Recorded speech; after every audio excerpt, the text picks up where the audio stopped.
درود پاک کب کب کہاں کہاں اور کیسے کیسے کام آتا ہے۔ ایک بہت ہی خوبصورت واقعہ، بڑا ایمان افروز واقعہ ہے جو میں آپ کے سامنے پیش کرتا ہوں۔ ایک دوست نے اپنے ایک دوسرے دوست کو قرض دیا، اور جب اس نے قرض دیا تو وہ قرض ایک بڑی اماؤنٹ تھی، 3000 دینار۔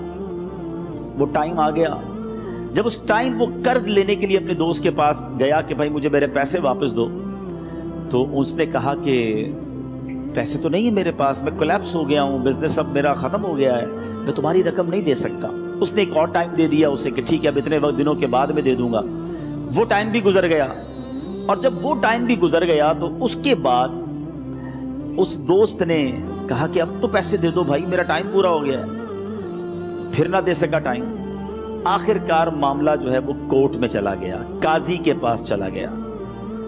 اب قاضی نے جس کو پیسے دینے تھے اس کو بلایا اور کہا کہ بھائی آپ کو اس کے پیسے دینے ہیں؟ کہتا ہے ہاں پیسے تو دینے ہیں۔ تو کہا پھر دیتے کیوں نہیں ہو؟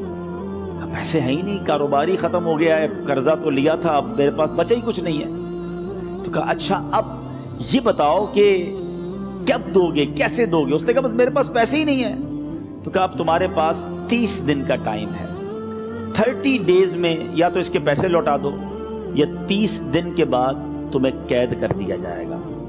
یہ شخص اب گھر آیا، پیسے تو تھے نہیں، مگر شاید علماء نے لکھا کتابوں میں، یہ واقعہ کئی بڑی بڑی کتابوں میں لکھا اور درود پاک کے فضائل کی بڑی بڑی کتابوں میں لکھا، اور اس شخص نے سوچا کہ اس نے ایک حدیث پاک پڑھی بھی تھی کہ جس میں نبی پاک علیہ الصلوۃ والسلام نے فرمایا ہے، جس کا مضمون ہے کہ جو شخص پریشان ہو، مصیبت زدہ ہو، اسے چاہیے کہ مجھ پر کثرت سے درود پاک پڑھے، کیونکہ درود پڑھنا مصیبتوں اور پریشانیوں کو لے جاتا ہے۔ اب اس عاشق رسول نے سوچا اور تو کچھ ہے نہیں، اب میں درود پاک پڑھنا شروع کرتا ہوں۔ صبح سے لے کر شام تک وہ درود پاک پڑھنے لگ گیا۔ 27 دن گزر گئے، only 3 days left، 3 دن باقی تھے قاضی کے پاس جانے میں۔ 27 دن گزر گئے درود پڑھتے پڑھتے۔ جب 28ویں رات آئی تو آنکھیں تو بند ہوئیں، مگر خواب میں اسے ایک آواز آئی، گھبراؤ نہیں، تمہارا قرضہ ادا کر دیا جائے گا، تمہارا مسئلہ سالو ہو جائے گا۔ صبح اٹھتا ہے، درود پاک پڑھ رہا ہے، مگر کہتا ہے یہ آواز سے تو مسئلہ حل نہیں ہوگا، پیغام کیا ہے اسے سمجھ نہ آیا۔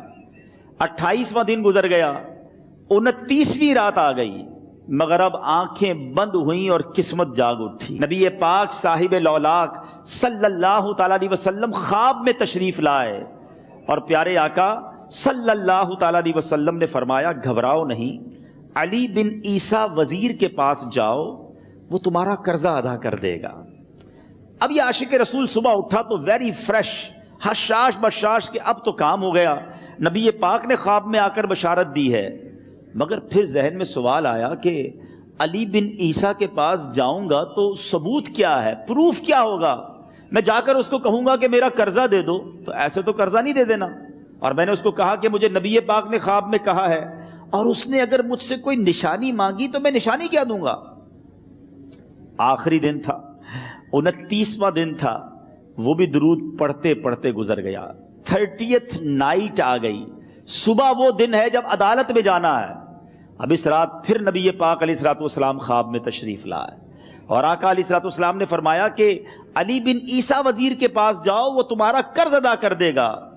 کہ حضور چلا تو جاؤں گا، لیکن اگر وزیر نے مجھ سے کوئی نشانی طلب کی تو میں کیا جواب دوں گا؟ پیارے آقا علیہ الصلوۃ والسلام نے کمال کا ارشاد فرمایا کہ علی بن عیسیٰ سے کہنا کہ تم روزانہ فجر کی نماز کے بعد 5000 بار درود پاک پڑھتے ہو، یہ راز فقط تم جانتے ہو اور تمہارا رب جانتا ہے۔ اب یہ جب صبح اٹھا تو ایک نشانی بھی مل چکی تھی۔ عدالت میں جانے سے پہلے وزیر کے دربار میں پہنچ گیا، اسے یہ ڈر تھا کہ آج پیسے نہ لوٹائے تو سزا ہو سکتی ہے۔ جب وزیر کے دربار میں پہنچا تو وزیر اپنے مشیروں کے ساتھ بیٹھا تھا۔ کہا مجھے آپ سے بات کرنی ہے۔ کہا بتاؤ کیا بات کرنی ہے؟ کہا میں ایک پیغام لایا ہوں آپ کے لیے۔ اچھا کس کا پیغام لائے ہو؟ کہا میں نبی پاک جناب محمد مصطفیٰ صلی اللہ تعالیٰ علیہ وسلم کا پیغام لایا ہوں۔ وہ عاشق رسول وزیر تھا، کہتا بتاؤ میرے آقا نے کیا پیغام دیا ہے؟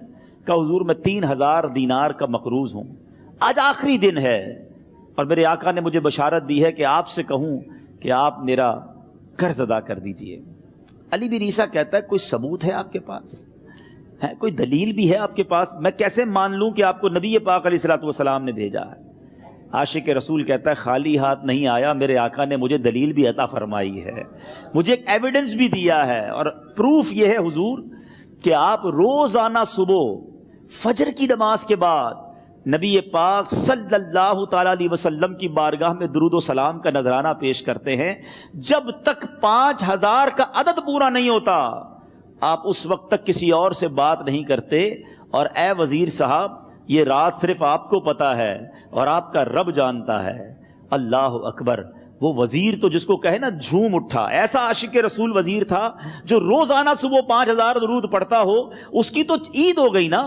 وہ کہتا ہے مرحبا یا رسول اللہ، میرے آقا نے میرے درود قبول کر لیے، اس سے بڑھ کر میرے لیے سعادت کیا ہوگی۔ اب یہ وزیر اپنی سیٹ سے اٹھتا ہے، اپنے کمرے میں جاتا ہے، تھوڑی دیر بعد واپس آ کر اس عاشق رسول کے ہاتھ میں 3000 دینار رکھ کر کہتا ہے حضور پہلے 3000 دینار تو نبی پاک کا حکم کی میں ادب سے بجا لاتا ہوں، میرے آقا نے جو حکم فرمایا یہ 3000 دینار آپ کو پیش کرتا ہوں، حضور ایک اور 3000 دینار لیجئے۔ میرے گھر آپ آئے، اتنی اچھی خبر سنائی، آپ نے قدم رنجا فرمایا، یہ 3000 اس کا نذرانہ ہے، اور ایسا کیجئے 3000 اور لیجئے، اس سے اپنے بچوں کے لیے کچھ چھوٹا موٹا کام شروع کیجئے، اور ایک وعدہ کر کے جائیے آج کے بعد زندگی میں آپ کو جب بھی کوئی کام پڑے میں آپ کا بھائی ہوں، مجھے یہ خدمت کا موقع دیجئے گا۔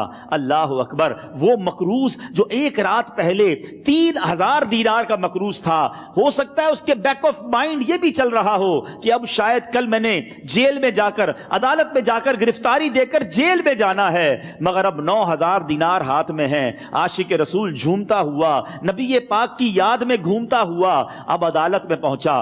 عدالت میں everybody expecting over there کہ آج اس نے آنا ہے اور آ کر کہنا یہی ہے کہ پیسے تو نہیں ہیں، گرفتار کر لو، مگر جا کر اس عاشق رسول نے 3000 دینار جج صاحب کے ہاتھ میں رکھ دیے۔ قاضی کہتا ہے پہلے تو یہ بتاؤ پیسے آئے کدھر سے؟ تم تو کہتے تھے غریب ہوں، تم تو کہتے تھے کاروبار نہیں ہے، ایک مہینے میں اتنی بڑی رقم کا انتظام کیسے ہو گیا؟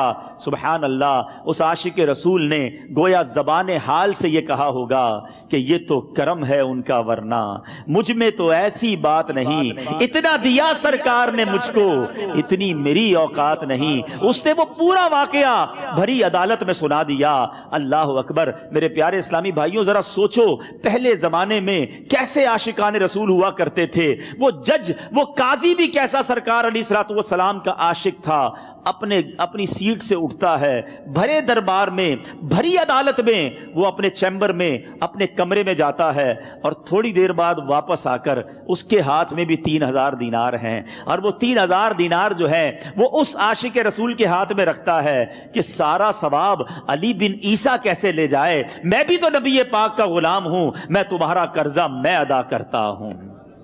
اچھا، اب ایک اور عجیب سینیریو یہ بن گیا کہ جس نے کیس کیا تھا، جس نے دعویٰ کیا تھا، وہ بھی یہ سارا منظر دیکھ رہا تھا۔